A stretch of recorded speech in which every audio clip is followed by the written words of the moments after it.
টাকা মানুষকে সব সময় সুখ দেয় না, কিন্তু টাকার অভাব মানুষকে অনেক প্রিয় মানুষের আসল চেহারা দেখিয়ে দেয়। অভাবের সময় বুঝতে পারবেন কে আপনার কষ্ট অনুভব করে আর কে শুধু আপনার ভালো সময়ের সঙ্গী ছিল। জীবনে টাকা আসবে আবার চলেও যাবে, কিন্তু টাকার অভাবে যে মানুষটা আপনার পাশে দাঁড়িয়েছিল তাকে কোনোদিন টাকার অঙ্ক দিয়ে বিচার করবেন না, কারণ সে আপনার সম্পদ দেখেনি, সে দেখেছিল আপনার অসহায় সময়টা। অভাবের সময় মানুষ শুধু নিজের প্রয়োজনগুলোই ছাড়ে না, নিজের ইচ্ছে স্বপ্ন সবকিছু চুপচাপ মেরে ফেলে শুধু পরিবারের মুখে হাসি রাখার জন্য।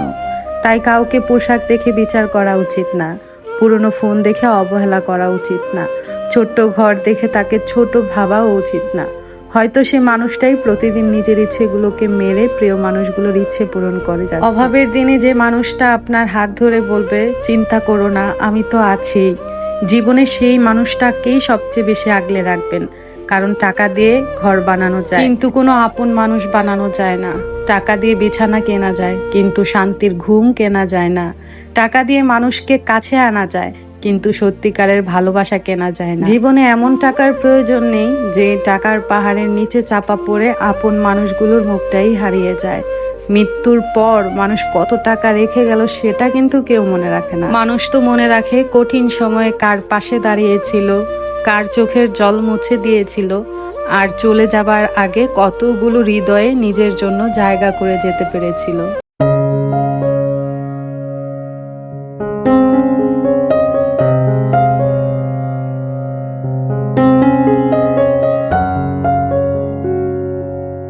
হ্যালো এভরিওয়ান, আসসালামু আলাইকুম। Welcome back to my channel জান্নাত রাসেল টাইনি ওয়ার্ল্ড থেকে। আমি জান্নাত বলছি, নিজেকে উপস্থাপন করছি ঢাকা থেকে। নতুন একটি ভিডিওতে আপনাদের সবাইকে ওয়েলকাম করছি। আশা করছি আমার প্রিয় মানুষেরা আপনারা সবাই ভালো আছেন, সুস্থ আছেন। আলহামদুলিল্লাহ আমরাও ভালো আছি। নতুন দিনের নতুন আরো একটি গল্প কথা নিয়ে আপনাদের মাঝে হাজির হয়েছি। আজকের ভিডিওটি খুবই স্পেশাল আমার জন্য। আশা করছি আজকের এই স্পেশাল ভিডিওটি আপনাদের কাছে ভালো লাগবে। যদি আমার ভিডিও ভালো লাগে প্লিজ সবাইকে রিকোয়েস্ট করছি সবাই একটি করে লাইক দিয়ে যাবেন, আর যদি কোনো মন্তব্য থাকে অবশ্যই কমেন্ট বক্সে কমেন্টে রেখে যাবেন, আমি উত্তর দেওয়ার চেষ্টা করব। আজকে বাসায় কিছু মেহমান দাওয়াত করা হয়েছে। মেহমানদের মধ্যে আমার কলিজার বান্ধবী আছে, তার ফ্যামিলি আছে, আর আছে আমার বাবার বাড়ির মানুষ। আমার বাবার বাড়ির মানুষদের অনেক দিন যাবত দাওয়াত করা হয় না, তো আজকে যেহেতু স্পেশাল দিন সেই জন্য তাদেরকে দাওয়াত করেছি। বলেছি আমার বাসায় যেন এসে 4টা ডাল ভাত খেয়ে যায়। তো যেহেতু মেহমান আসবে আজকে কিন্তু আমার সংসারে অনেক কাজ, একা হাতেই সব কাজ করব। সঙ্গে আমার বোনও আছে। তো নিজের সংসারের কাজ দেখা যায় কি নিজের হাতে করলেই শান্তি লাগে, নিজের মনের মতো করে করা যায়। তো যাই হোক, এখন হচ্ছে আমি আমার বেডরুমটা গুছিয়ে নিচ্ছি। আর আমার এই ছোট্ট ভালোবাসাটা আমি আসলে আপনাদের সঙ্গে শেয়ার না করে পারলাম না। এটা হচ্ছে আমার কলিজার টুকরা আমাকে দিয়েছে। তো এই তো আমি ঘর বাড়িগুলো গুছিয়ে নিচ্ছি, আর কিভাবে কি গুছাচ্ছি সবই আপনাদের সঙ্গে শেয়ার করব। আমি আশা করব আমার ভিডিওটি শেষ পর্যন্ত আপনারা থাকবেন। অবশ্যই আপনাদের কাছে আমার আজকের ভিডিওটি ভালো লাগবে। আমার এই স্পাইডার গাছটা যে আমি বাঁচাতে পারবো এটা আসলে আমি কল্পনাও করিনি। যখন বাড়িতে চলে যাই বাসায় এসে দেখি গাছটা একদম নিস্তেজ প্রাণহীন হয়ে যায়, আবার যখন পানি দেই মাশাআল্লাহ তরতাজা একদম সুন্দর সতেজ হয়ে যায়। বেশ কিছুদিন পর পরই স্পাইডার গাছে ফুল আসে, আমি ফুল তেমন করে আপনাদের সঙ্গে শেয়ার করি না। এইবার গাছটাতে মাশাআল্লাহ অনেকগুলো ফুল ফুটেছে, সঙ্গে কিছু কলিও আছে। প্রতিদিনই 2টা একটা করে স্পাইডার গাছে ফুল ফুটে। তো আমার গাছগুলো দেখে সবাই মাশাআল্লাহ বলবেন। আর মেহমান আসলে আমি আমার বেডরুমেই তাদেরকে বসার জায়গা দিব। বেডরুমগুলোতে এসি আছে, আর আমাদের ড্রয়িং রুমে অনেক গরম, সেই জন্য আমি আর তেমন করে ড্রয়িং রুমে বসাবো না, বেডরুমেই ডিরেক্ট নিয়ে আসবো। তো আমার বেডরুমটা গুছানো কেমন হয়েছে অবশ্যই কমেন্টস করে জানাবেন। যেহেতু আমার বান্ধবী আসবে, বান্ধবীর জন্য নতুন একটা বেডশিট বিছিয়ে দিয়েছি, সঙ্গে নতুন একটা কুশন কাভারও দিয়েছি। অতিরিক্ত গরম এবং বৃষ্টির জন্য আমি ইনডোর প্ল্যান্টগুলো সবসময় বারান্দায় রাখার চেষ্টা করি। বৃষ্টির ছোঁয়া পেলে গাছগুলো সুন্দর আর সতেজ হয়ে যায়, পাতাগুলো একদম পরিষ্কার হয়ে যায়। বেশ কিছুদিন আগে এই টবটাতে আমি কিছু মানি প্ল্যান্ট লাগিয়েছিলাম, আলহামদুলিল্লাহ এখন অনেক সুন্দর ঝোপালো হয়েছে। আর এই গাছটা থেকে আমি অলরেডি 2বার কাটিংও করে ফেলেছি। তো সবাই আমার গাছগুলো দেখে মাশাআল্লাহ বলবে। যারা আমার মতো মধ্যবিত্ত গৃহিণীরা আছেন, চাইলেই তারা গাছ দিয়ে পুরো বাসা সাজাতে পারেন। যখন রিয়েল প্ল্যান্ট দিয়ে ঘর সাজানো যায়, ঘরের সৌন্দর্যটাই অন্যরকম হয়ে যায়। ঘরটা দেখতে খুবই শান্তিময় আর অনেক বেশি শান্ত লাগে। ঘরের প্রতিটা কর্নারে যদি সবুজের ছোঁয়া থাকে, সেক্ষেত্রে কিন্তু অক্সিজেনের অভাব হয় না। মাশাআল্লাহ, ঘরটা সবসময় শান্ত আর ঠান্ডা ঠান্ডা থাকে।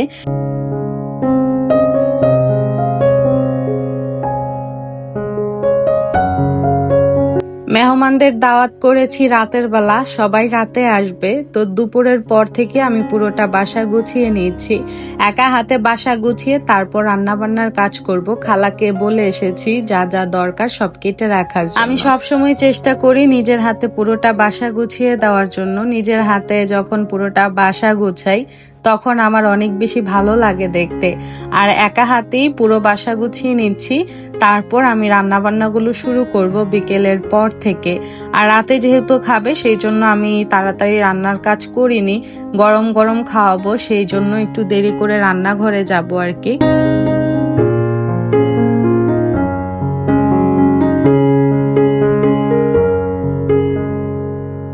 আজকের দিনটা আমার জন্য স্পেশাল, তার কারণ হচ্ছে আজকের দিনই আমি প্রথমবারের মতো মা হয়েছিলাম। আমার বড় ছেলে রাহাত রহমান তানজিম সরকার আমার কুল জুড়ে এসেছিল। আমি প্রথমবার মা হওয়ার স্বাদ পেয়েছি।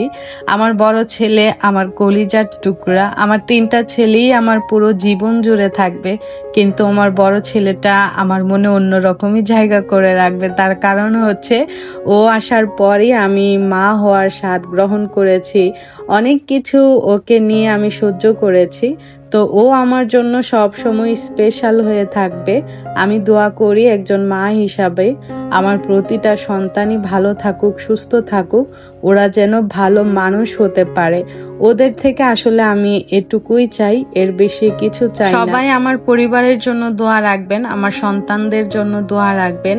আজকে ওকে একটু স্পেশাল ফিল করানোর জন্যই যত আয়োজন। আর কোনো একটা ভিডিওতে একজন আপু কমেন্ট করেছিল আমি যেন জালি কাবাব রেসিপিটা আপনাদের সঙ্গে শেয়ার করি। তো আপুর উদ্দেশ্যেই রেসিপিটা শেয়ার করছি। এখানে হাফ কেজি গরুর মাংস আর 5-6 পিসের মতো পাউরুটি নিয়েছি। এগুলো আমি ব্লেন্ড করে নিয়েছি। তারপর দিয়ে দিচ্ছি কাবাব মশলা, রাঁধুনি কাবাব মশলা, টমেটো সস, গরম মশলার গুঁড়া, জিরার গুঁড়া, পেঁয়াজ কুচি, ধনিয়া পাতা কুচি, পেঁয়াজ বেরেস্তা, তারপর হচ্ছে কাঁচা মরিচ কুচি, সঙ্গে 2টা ডিম অ্যাড করেছি আর 1 স্লাইস লেবু দিয়ে দিয়েছি। 2 চামচ আদা রসুন বাটা আর স্বাদ মতো লবণ দিয়েছি। আপনি চাইলে শুধুমাত্র রাঁধুনি কাবাব মশলা দিয়ে কাবাব বানাতে পারবেন। আমি শুধু স্বাদের জন্য একটু জিরার গুঁড়া আর গরম মশলার গুঁড়া অ্যাড করেছি। এখন ভালো করে মেখে নিয়ে গোল গোল শেপ দিয়ে কাবাবগুলো বানিয়ে ফেলবো। কাবাবগুলো বানিয়ে আমি ডিপ ফ্রিজে ফ্রোজেন করব। যখন মেহমান আসবে, আসার 10-15 মিনিট আগে আমি কাবাবগুলো গরম গরম ভেজে নিব। আমার ম্যারেজ ডে উপলক্ষে আমার বান্ধবী আমাকে এই পাতিলটা গিফট করেছে। তো আজকে আমার বান্ধবীর পাতিলই রান্না করব আমার বান্ধবীর জন্য। পাতিলটা অনেক বড়। এই পাতিলে 3 কেজি পোলাও সুন্দর মতো রান্না করা যাবে, 6 থেকে 7 কেজি গরুর মাংস রান্না করা যাবে। তো আজকে আমি এখানে 5 কেজি গরুর মাংস রান্না করব। এই পাতিলটা কারেন্টের চুলায় বসিয়েও রান্না করা যাবে। আমার বান্ধবী বুঝে শুনে আমাকে গিফট করেছে। তো বান্ধবী, আমি জানি তুমি আজকের ভিডিওটি দেখবে। তোমার জন্য সত্যি অনেক অনেক দোয়া, ভালোবাসা। তোমাকে ভালোবাসা জানিয়ে বা ধন্যবাদ দিয়ে আমি ছোট করব না।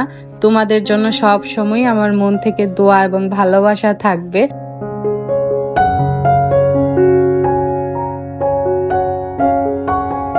কুরবানির পর থেকে বাসায় কোনো রকম গ্যাসই ছিল না। 2-2.5 মাস হয়ে যাবে গ্যাস কি জিনিস চোখেই দেখিনি। তো বাড়িওয়ালাদের বলার পর উনারা আবার গ্যাস লাইন ঠিক করেছে। এখন আলহামদুলিল্লাহ 1 সপ্তাহ যাবত বাসায় ভরপুর গ্যাস থাকে। রান্না বান্নাগুলো শর্টকাট রাখার চেষ্টা করেছি। আজকে বিরিয়ানি রান্না করছি, ডিমের কোরমা করব, ব্রয়লার মুরগি আলু দিয়ে একটু ভুনা ভুনা করব, সঙ্গে জালি কাবাব তো আছেই আর সালাদ থাকবে। আজকে সিম্পল আয়োজন করব, বেশি বেশি প্যারা নিব না, যেহেতু গ্যাস আজকে আমি প্রথম পেয়েছি। গ্যাস কখন চলে যায় তার কোনো ঠিক ঠিকানা নেই, সেই জন্য আমি একটু ভয়ে ভয়ে তাড়াতাড়ি রান্নাগুলো করতে চেয়েছি আর সিম্পলের মধ্যেই রান্নাগুলো রেখেছি। তো যাই হোক, এখন হচ্ছে বিরিয়ানি রান্না করার জন্য মাংসটা আগে কষিয়ে নিব আর এক পাশে ডিমগুলো সেদ্ধ করছি। আমি কিন্তু কোনো রকম রান্না বান্নার রেসিপি আপনাদেরকে শেখাচ্ছি না, আমার অভিজ্ঞ আপুরা আমার থেকে অনেক ভালো ভালো সুন্দর সুন্দর রান্না করতে পারে, এটা আমি জানি। তো যাই হোক, মশলাটা কষিয়ে নিয়ে তারপর আমি মাংসগুলো ছেড়ে দিচ্ছি। মশলা যত সুন্দরভাবে কষানো যায় রান্নাটা তত বেশি মজা হয়। বাসায় মেহমান আসার আগে যদি আমি জানতে পারি যে আমার বাসায় মেহমান আসবে 2-3 দিনের মধ্যে, তখন আমি একদিন আগেই অনেক কাজ সব সময় গুছিয়ে রাখি। গতকাল খালা আমাকে পেঁয়াজ কেটে দিয়ে গেছে, আজকে আদা রসুন নতুন করে ব্লেন্ড করেছি, পেঁয়াজ ব্লেন্ড করেছি। যেই কাজগুলো আমার আজকে করতে হবে সেগুলো আজকেই করেছি, আর যে কাজগুলো 2-1 দিন আগে করে রেখে দিলে ভালো হবে, কাজের চাপ কমবে, সেই অনুপাতে আমি আমার সংসারের কাজগুলো বা মেহমান আসলে একা হাতে কাজগুলো গুছিয়ে করি। তো আসলে নিজের মতো করে যদি একটু বুদ্ধি খাটিয়ে কাজ করা যায়, সেক্ষেত্রে 20-30 জন মেহমানও কিন্তু একা হাতে হ্যান্ডেল করা যায়। চিকেন রান্না করার জন্য চিকেন আর আলুগুলো আগেই ভেজে নিয়েছি, এখন মশলা কষিয়ে আগে আলুগুলো কতক্ষণ কষিয়ে নেব, সেক্ষেত্রে আলুটা তাড়াতাড়ি সিদ্ধ হবে আর ব্রয়লার চিকেন কিন্তু তাড়াতাড়ি রান্না হয়ে যায়। আজকে 30 জনের জন্য একা হাতে রান্না বান্না করছি, দেখি কতটুকু কি করতে পারি। তো আম্মা অলরেডি বাসায় চলে এসেছে। আম্মা বলছিল আগে কেন রান্নাগুলো শেষ করলাম না। আসলে আমাদের 6 তলার উপরে ছাদ, তো আমরা টপ ফ্লোরে থাকি, সেক্ষেত্রে রান্না বান্না করলে চুলার গরমে ঘরটা আরো বেশি গরম হয়ে থাকে, আর আম্মা গরমটা তেমন করে সহ্য করতে পারে না। আমাদের বাসায় প্রচন্ড গরম, তো উনি বারবার বলছিল কেন আগে আগে রান্না শেষ করলাম। আলুগুলো কষানো হয়ে গেলে এখন চিকেনগুলো আমি ভালো করে কষিয়ে নেব, বেশি একটা ঝোল দেব না, একটু মাখো মাখো টাইপের করব। বান্ধবীর ছেলেরা আমার হাতের এই চিকেনটা অনেক বেশি পছন্দ করেছে, সেই জন্য ভাবলাম ওদের জন্য আজকে চিকেনটা রান্না করে ফেলি, ওদেরকে বাসায় আবার খাবার দিয়েও দিব। তো 1 পাতিল বিরিয়ানি এখন রান্না করছি, আর 1 পাতিল একটু পরে রান্না করব। আজকে 2 পাতিলে বিরিয়ানি রান্না করছি। আমরা এমন একটা সময়ে বসবাস করছি, আমাদের নিজের মানুষগুলোই অচেনা হয়ে যায়, আপন মানুষগুলোই পর হয়ে যায়। টাকা পয়সা দিয়ে সম্পর্ক এখন কেনা বেচা করা যায়। এই যুগে এসে এমন নিঃস্বার্থ মানুষ পাওয়া আসলেই ভাগ্যের ব্যাপার আমি মনে করি। যে মানুষগুলো বিপদে আপদে সব সময় আমাদের পাশে দাঁড়ায় নিঃস্বার্থ ভাবে, সেই মানুষগুলোর জন্য আসলে কলিজা কেটে দিলেও আমার কাছে মনে হয় কম হবে। রক্তের সম্পর্ক হলেই শুধু আপন হয় না, আত্মার সম্পর্কের মানুষগুলোই অনেক বেশি কাছের হয়ে থাকে। কিছুদিন পর পরই ওনারা আমাদের দাওয়াত করে, তাদের বাসায় যাওয়া হয়, তো তেমন করে আমি তাদের আপ্যায়ন করতে পারি না, আমার তেমন সুযোগ হয় না। তো আজকে যেহেতু ছেলের বার্থডে, সেই জন্য আর কি তাদেরকে আসতে বলেছি। আমার রান্না বান্নাও শেষ হয়েছে, চুলাও অফ হয়ে গেছে, 8টা বাজেই গ্যাস চলে গেছে। তো এখন কাবাবগুলো ভেজে নিচ্ছি কারেন্টের চুলায়। আলহামদুলিল্লাহ, আল্লাহকে ডাকতে ডাকতে আজকে রান্না বান্নাগুলো আমি শেষ করতে পেরেছি। আমি তো জানি না কোন কোন আপুরা আমার ভিডিওটির এই পর্যন্ত আছেন, যারাই আছেন লাইক দিতে ভুলে থাকলে প্লিজ ছোট্ট করে একটি লাইক দিয়ে দিবেন। লাইক দিতে কিন্তু তেমন করে কষ্ট হয় না, আপনার একটি লাইক আমার ভিডিওটি সবার কাছে পৌঁছে দিতে সাহায্য করবে। তো রান্না বান্না শেষ হয়েছে, আমি নিজে একটু ফ্রেশ হতে হতেই মেহমান চলে এসেছে। মেহমানদের এখন শরবত সার্ভ করে দিয়েছি, আর আসার সময় ভাইয়া সাথে করে কেক নিয়ে আসছে তানজিমের জন্য।